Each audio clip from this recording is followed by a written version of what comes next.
आयोजक और संयोजक श्री ब्रजेश पाठक जी, प्रदेश सरकार के मेरे सहयोगी मंत्रीगण श्री JTS राठौर जी, श्री सोमेंद्र तोमर जी,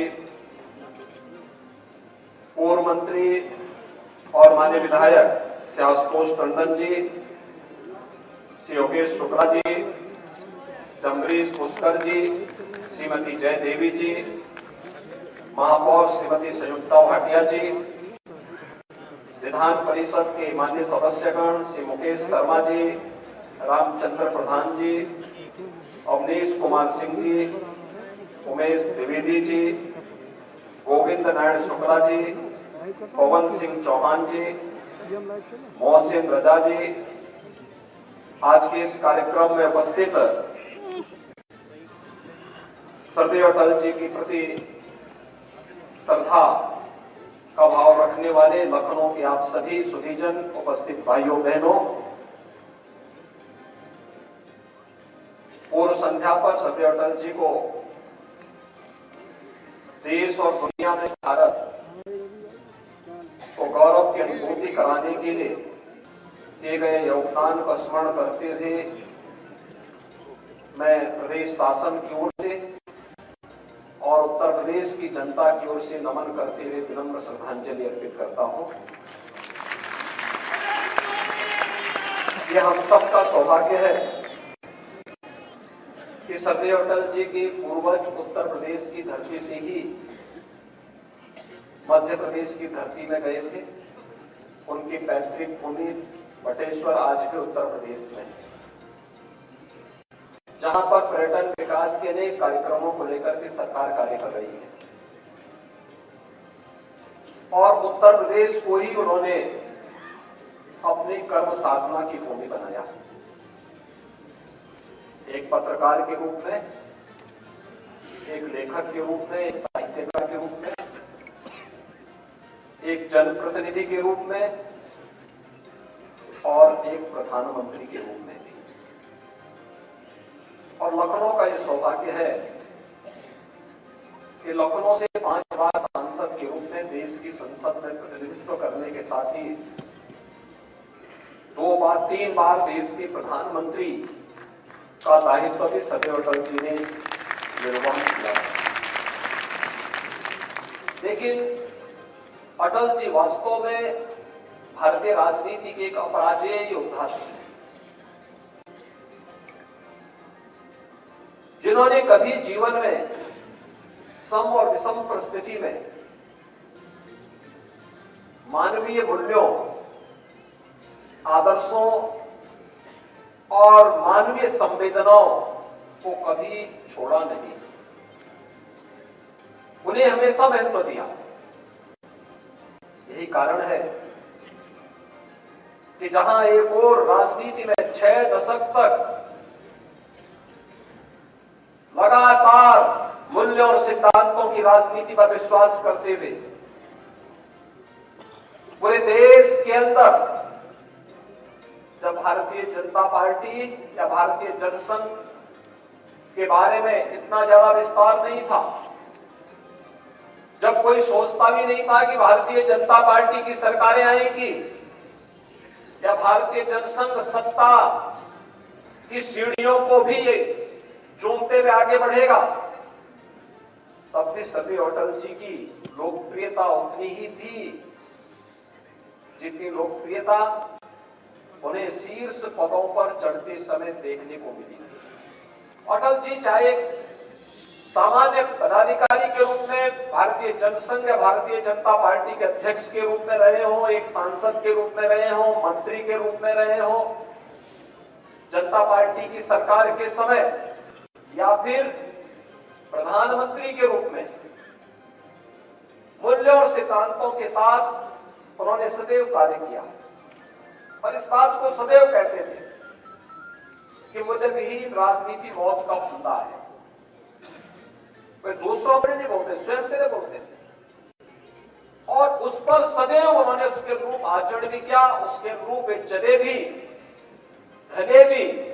और भारतीय जनसंघ और बाद में भारतीय जनता पार्टी को उन्होंने उसी के अनुरूप डाला और आज भारतीय जनता पार्टी दुनिया के सबसे बड़े राजनीतिक दल के रूप में आदरणीय प्रधानमंत्री मोदी जी के नेतृत्व में देखने को मिल रहा है। तो इसकी आधारशिला सभी अटल जी ने अपने प्रधानमंत्री कार्यकाल के दौरान उस समय रख दी थी जब देश में इंफ्रास्ट्रक्चर डेवलपमेंट के क्या मॉडल होने चाहिए। यह भी हम सबके सामने है। स्वर्णिम चतुर्भुज की हो, भारत के अंदर भी अंतर्राष्ट्रीय मानक के हाईवे होने चाहिए, गांव-गांव में भी अच्छी सड़कें होनी चाहिए, गरीबों को भी राशन की सुविधा का लाभ मिलना चाहिए। सरदेव अटल जी की देन। और आज आप जानते होंगे कोविड कालखंड में देश की 80 करोड़ से अधिक जनमानस को फ्री में राशन देने का कार्य इसी भारतीय जनता पार्टी की नरेंद्र मोदी जी के नेतृत्व की सरकार ने किया। और राशन की ये सुविधा आसन्न कोरोना संकट को ध्यान में रखते हुए अगले 1 वर्ष तक बढ़ाया जाना स्वागत योग्य कदम है। सरदार अटल बिहारी वाजपेयी जी के प्रति श्रद्धा और सम्मान का भाव भी व्यक्त करता है। भाइयों बहनों, अंत्योदय की जिस राजनीति को डॉक्टर श्यामा प्रसाद मुखर्जी और पंडित दीनदयाल उपाध्याय जी ने जनसंघ के माध्यम से रोका था, जिसे सरदार अटल बिहारी वाजपेयी जी, आदरणीय श्री लाल कृष्ण आडवाणी जी जैसे दुनिया के लोकप्रिय नेताओं ने आगे बढ़ाया, आज उसको व्यावहारिक रूप में जमीनी धरातल पर उतारने का कार्य प्रधानमंत्री मोदी जी के नेतृत्व में भारतीय जनता पार्टी की डबल इंजन की सरकार उसे बिना भेदभाव के जमीनी धरातल पर उतारने का कार्य कर रही है। और गरीब के पास सिर ढकने के लिए छत हो, प्रधानमंत्री आवास की योजना, हर गरीब के लिए उपचार की सुविधा हो, आयुष्मान भारत के अंदर 5 लाख रुपए की स्वास्थ्य बीमा की योजना, हर गरीब को उसकी विपत्ति के समय फ्री में राशन की सुविधा हो। यह भी कोरोना कालखंड में पिछले 3 वर्ष से देश भी और दुनिया भी देख रही है। हर गरीब के घर में बिजली का कनेक्शन फ्री में मिले। प्रधानमंत्री सौभाग्य योजना उसी की वही प्रेरणा है। हर गरीब को शासन की सुविधाओं से जोड़ने के लिए, चाहे वह रसोई गैस की सुविधा हो, चाहे वह वृद्धजनों के लिए पेंशन की सुविधा। उत्तर प्रदेश में हम वृद्धावस्था, निराश्रित महिला और दिव्यांग जनों को 1 करोड़ परिवारों को 1000 रुपये पेंशन की सुविधा हर माह दे रहे, यानी वर्ष में 12,000 रुपये इन परिवारों को केंद्र और राज्य सरकार, डबल इंजन की सरकार उन्हें उपलब्ध करवाती है, जिससे वे अपनी जरूरतों को पूरा कर सके और किसी के सामने हाथ फैलाने की नौबत ना लेकर आए। एक संवेदनशील सरकार जब बनती है तो योजनाओं का लाभ बिना भेदभाव के, न जाति, न मत, न क्षेत्र, न भाषा, किसी भी प्रकार का भेदभाव किए बगैर जहां इन्हें आगे बढ़ाने का कार्य किया जा रहा है, वही आत्म गौरव की अनुभूति। आजादी के अमृत महोत्सव वर्ष में आपने इस बात को देखा होगा, किस रूप में आत्म गौरव की अनुभूति कराने का कार्य हो रहा है। आत्म गौरव की अनुभूति, पंचप्रण की बात प्रधानमंत्री मोदी जी ने अमृत महोत्सव के मुख्य महोत्सव को संबोधित करते हुए स्वतंत्रता दिवस के अवसर पर लाल किले की प्राचीर से दिया था, और जिसमें सबसे बड़ी बात थी गुलामी के चिन्हों को समाप्त करना और अपनी परंपरा पर गौरव की अनुभूति करना। अयोध्या में भगवान श्री राम के भव्य मंदिर के निर्माण का कार्य हो या काशी में काशी विश्वनाथ धाम का निर्माण, ये भारत की विरासत पर गौरव की अनुभूति करने वाले अवसर भी हम सबको प्रदान करते हैं। तो विकास के कार्य जिस रूप में हो रहे हैं, इंफ्रास्ट्रक्चर डेवलपमेंट के कार्य हो रहे हैं, अभी हमारे दोनों डिप्टी सीएम और साथ साथ प्रदेश सरकार के हमारे वरिष्ठ मंत्रीगण दुनिया के और वरिष्ठ अधिकारीगण दुनिया के देशों में,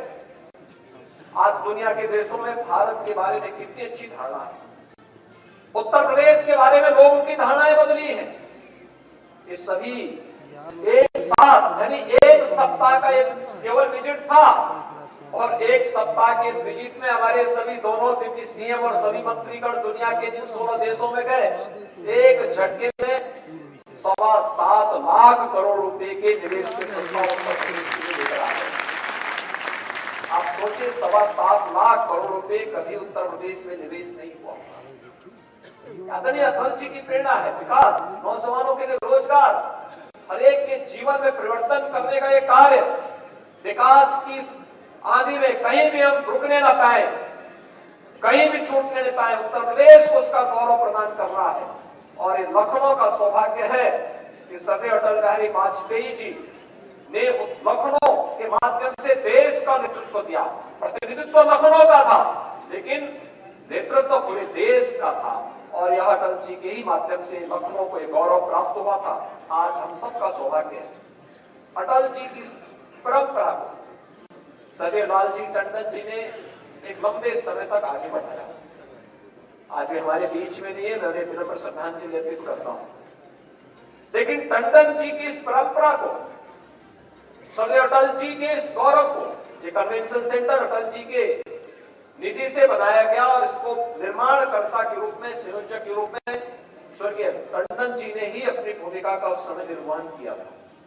और उस समय हम लोग देखते थे, टंडन जी रोज आगे देखते थे कार्य को। आज देखिए सभी कार्य इसी कन्वेंशन सेंटर में संपन्न हो पाते हैं। और भाइयों बहनों, आज हम सबका गौरव है कि अटल जी की इस परंपरा का निर्वहन लखनऊ के प्रतिनिधि के रूप में, देश के रक्षा मंत्री के रूप में माननीय श्री राजनाथ सिंह जी कर रहे हैं। राजनाथ सिंह जी के नेतृत्व में लखनऊ विकास की नई ऊंचाइयों को आगे बढ़ा रहा है। आपने देखा होगा